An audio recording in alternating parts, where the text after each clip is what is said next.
నేనైతే వచ్చేసిన నా కోచ్ దగ్గరికి D3. ఇదే మన కోచ్. వెళ్ళిపోదాం లోపలికి. చాలా మంది ఉన్నారు, మొత్తం ఫుల్ అయిపోయింది. చాలా రోజుల తర్వాత ట్రైన్ బ్లాక్ చేస్తుంది, మొత్తం ఫుల్ అయిపోయింది ఆల్మోస్ట్.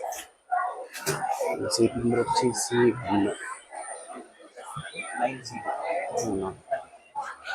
ఇదే అనమాట మన సీట్.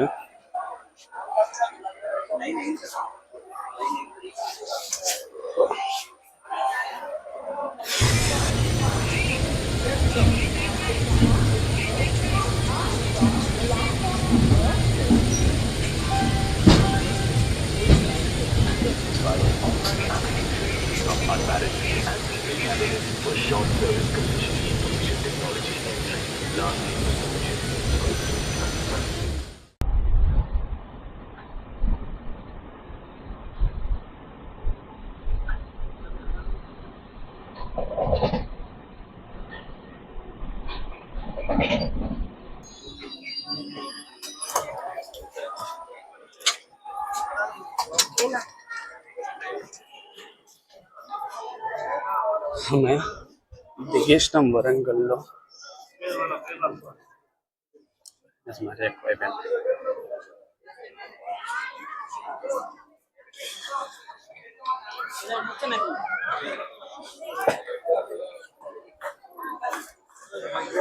మరీ తీవ్రంగా ఉంది ఇంకా. ఇంతగానం బ్రైట్నెస్ అయిపోయింది, మొత్తం వాడిపోయినట్టు. వరంగల్కి అయితే వచ్చేసినాం. బయటికి వెళ్ళి ఏం చేయాలో చూద్దాం. వరంగల్లో నాకు ఈ పెయింటింగ్ బాగా నచ్చుతుంది. రైల్వే స్టేషన్లో మంచిగా అనిపిస్తూ ఉంటుంది చూడడానికి. సో ఇదే ఎగ్జిట్ ముందున్నది, ఇక్కడ నుంచి బయటకు వెళ్దాం.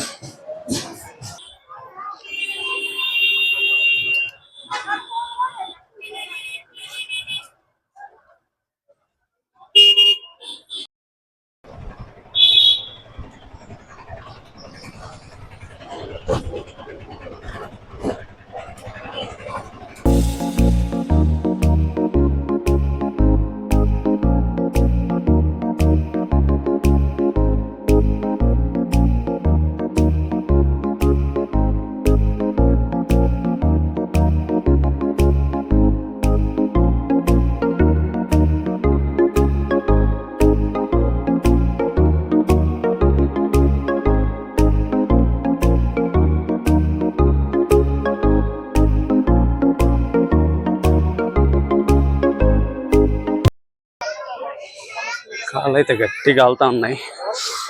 ఊరు బాబాయ్,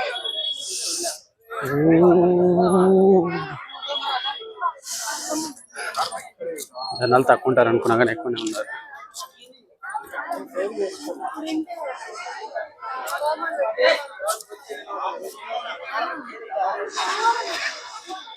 బ్యాగేడ్ అన్న పెట్టాలనేమో తెలీదు, చూద్దాం. బ్యాగేడ్ నన్ను అడిగితే ఇచ్చేద్దాం, లేదంటే ఇట్లానే బ్యాగ్ వేసుకొని వెళ్ళిపోదాం. నాకు తెలిసి బ్యాగేడే పెట్టమని అన్నారు, అలౌ చేస్తారు బ్యాగులు కూడా.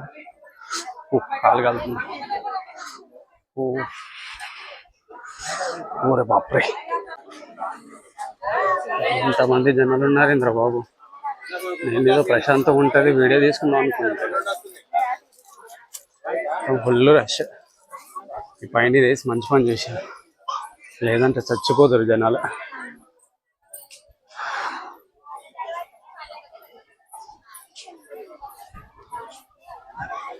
ఫుల్గా ఉన్నారు జనాలు, ఇంత ఎండ కొడుతున్నారు. పైన ఇది వేసినందుకు కొంచెం చల్లగా ఉంది, అందుకని కొంచెం ప్రశాంతంగా ఉన్నారు జనాలు.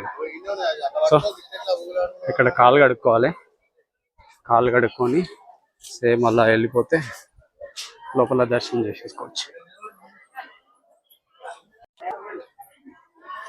జై శ్రీకృష్ణ. కాలు కడుక్కున్న పక్కనే ఇట్లా గోశాల లాగా ఉంది చిన్నగా. సో ఒక రౌండ్ వేద్దాం. మంచిగా ఉన్నాయి ఆవులు, వాటికి తినబెడుతున్నారు. అవేదో నాకు కొంచెం భయం, అవి మనం క్యూట్గా ఉన్నాయి.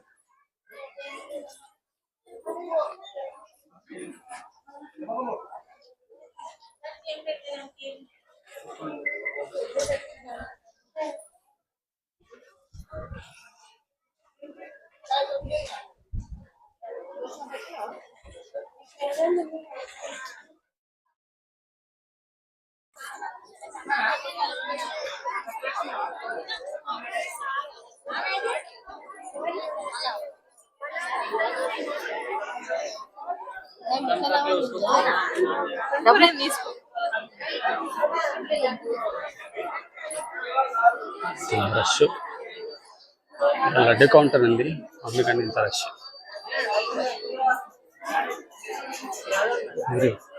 ఏంటి ఇట్లా చేంజ్ చేసినారు? 3 years వచ్చినప్పుడు ఇదంతా లేదే. నేను 3 years ముందు వచ్చినప్పుడు ఇదంతా లేనే లేదు అసలు. మొత్తం ఇది అంతా ఎక్స్టెండ్ చేసినారా, వాటర్ అని తీసేసి వాటర్ లైనానికి ఇట్లా వేసినారా. అక్కడ ఇంకా తవ్వుతున్నారా చెరువు. ఇది మొత్తం పార్కింగ్ కోసం చేసినారా ఏందో నాకు అర్థం కావట్లేదు. ఎండాకాలం కాబట్టి వాటర్ ఏం లేవు ఇందులో, కానీ వాటర్ ఉంటే బాగా అనిపిస్తుంది. బేసిక్గా ఇది పార్క్ లాగా చేద్దాం అనుకున్నారా పార్కింగ్ కోసం, నాకు అర్థం కావట్లేదు. కానీ ఇంతకుముందే బాగుంది అనిపించింది.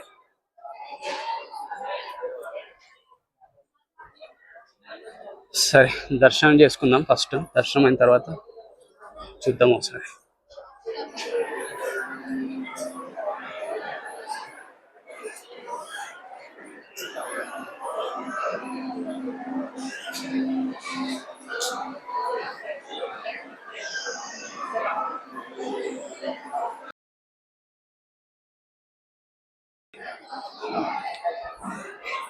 ఇప్పుడే దర్శనం అయిపోయింది, మంచిగా అనిపించింది. దర్శనం అయిపోయిన తర్వాత నాకు అంటే ఎంత మంచిగా విగ్రహం ఏ గుడిలో ఉండదేమో అనిపిస్తూ ఉంటుంది చూస్తూ ఉంటాం. అంత దగ్గర నుంచి చూసిన ఫీలింగ్, నిండుగా చూసిన ఫీలింగ్ వస్తూ ఉంటుంది ఇక్కడికి వచ్చినప్పుడల్లా. అంటే కరెక్ట్ దర్శనం అయిన ఫీలింగ్ వస్తూ ఉంటుంది.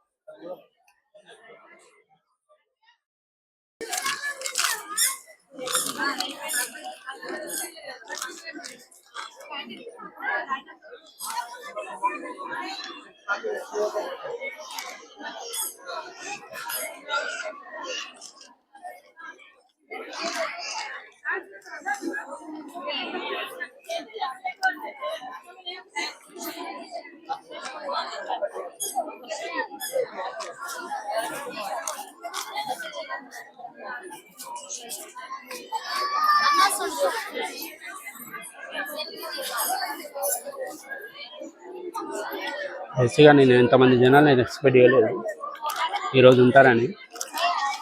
కానీ సండే కాబట్టి ఉండొచ్చు అనుకున్నా, కానీ మరీ ఇంతమంది ఉంటారు అనుకోలేదు. బీభత్సంగా ఉన్నారు జనాలు. పైన చేసినారు కాబట్టి బతికిపోయినారు, కానీ ఉండగా చచ్చిపోతారు అందరూ.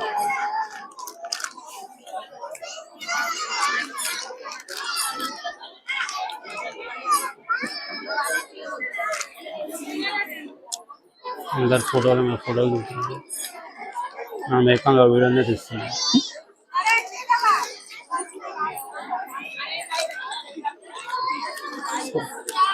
ప్రసాదం తింటున్నాం కాబట్టి లంచ్ అవసరం ఏం లేదు, ఇదే ఫుల్ అయిపోతుంది. ఆల్రెడీ మధ్యాహ్నం 12 అవుతుంది టైము, సాయంత్రం వరకు ఉండొచ్చు.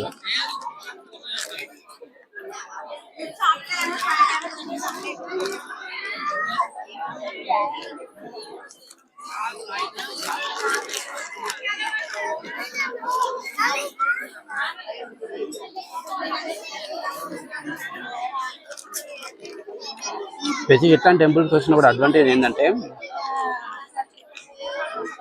బయట తినాల్సిన అవసరం ఉండదు.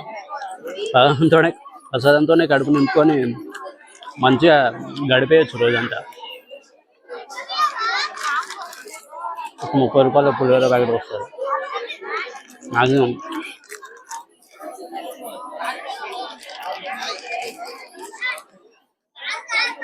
సో మీరు కూడా ఇప్పుడు టెంపుల్కి అయినా ట్రై చేయండి.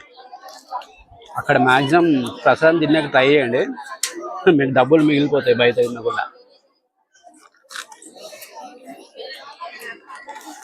ఆ డబ్బులు ఇంకా వేరే దానికి యూజ్ చేసుకోవచ్చు. బేసిక్గా మన భద్రకాళి టెంపుల్ అంటే చాలా మందికి ఇష్టం ఉంటుంది. ఇక్కడ ఓరుగల్లో, ఇక్కడ వరంగల్ చుట్టుపక్కల ఉన్న ఏరియాలో వాళ్ళకి, మన హైదరాబాద్ వాళ్ళకు కూడా చాలా మందికి ఈ టెంపుల్ అంటే చాలా ఇష్టం ఉంటుంది. అంటే నాకు కూడా చాలా ఇష్టం అన్నమాట ఈ టెంపుల్. సో ఈ టెంపుల్ గురించి నేను చదివి తెలుసుకునే విషయాలు ఏంటంటే, ఈ టెంపుల్ అనేది క్రీస్తు శకం 625 సంవత్సరంలో చోళుల రాజులలో రెండో వాడైన పులకేశి గుడిని కట్టించున్నాడంట. అట్లా చోళుల రాజు అనంతరం మన ఓరుగల్లు అంటేనే గుర్తొచ్చేది కాకతీయులు. సో కాకతీయుల్లో మనకు ముఖ్యంగా గుర్తొచ్చేది రాణి రుద్రమదేవి. అట్లా కాకతీయుల పాలనలో కూడా ఈ గుడి మంచి ప్రాముఖ్యత ఉండేదంట. అట్లా కాకతీయుల పతనాంతరం 1323 సంవత్సరం వాళ్ళ కాకతీయుల రాజా పతనాంతరము ఈ గుడి ఒక ప్రాముఖ్యత కోల్పోయి అట్లా శిథిలావస్థలో కంటిన్యూ అవుతా చాలా సంవత్సరాలు వచ్చింది. తర్వాత మళ్ళీ 1950 సంవత్సరంలో ఇక్కడ కన్నపరి శాస్త్రి అనే ఒక పండితుడు ఇక్కడ లోకల్లో ఒక వ్యాపారి మగన్ లాల్ సమీజా అని ఒక వ్యాపారితో కలిసి ఈ గుడిని మళ్ళీ రీకన్స్ట్రక్ట్ చేస్తున్నారంట. అట్లా అప్పటి నుంచి ఇప్పటి వరకు ఈ గుడి కొంచెం కొంచెం డెవలప్ అవుతా వస్తూ ఉంది. ఇక్కడ మనం దర్శించుకునే భద్రకాళి అమ్మవారు ఒకే రాయి పైన చెక్కబడి 9 అడుగుల ఎత్తుతో 9 అడుగుల వెడల్పుతో 8 చేతుల్లో ఒక్కొక్క ఆయుధంతో మనకి దర్శనం ఇస్తారు. విజయవాడలో లాగానే ఇక్కడ కూడా ఆ నవరాత్రుల టైంలో 9 రోజులు అమ్మవారిని అందంగా అలంకరించి మనకు దర్శింపజేస్తారన్నమాట. సో ఒక్కసారైన విజయదశమి టైంలో మనం వచ్చి దర్శనం చేసుకోవాలి.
ఇప్పుడే 1000 పిల్లర్స్ టెంపుల్ దగ్గరకు వచ్చిన.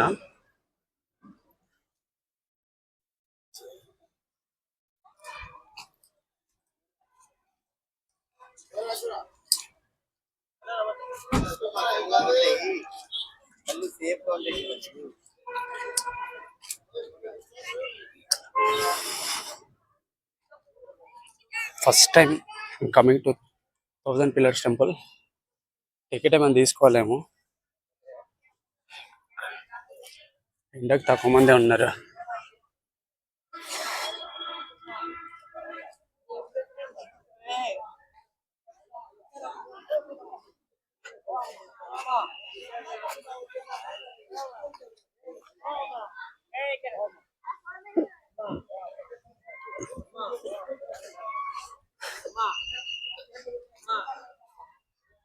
కాకతీయ రుద్రేశ్వర రామప్ప దేవాలయం, పాలంపేట్, ములుగు జిల్లా, తెలంగాణ.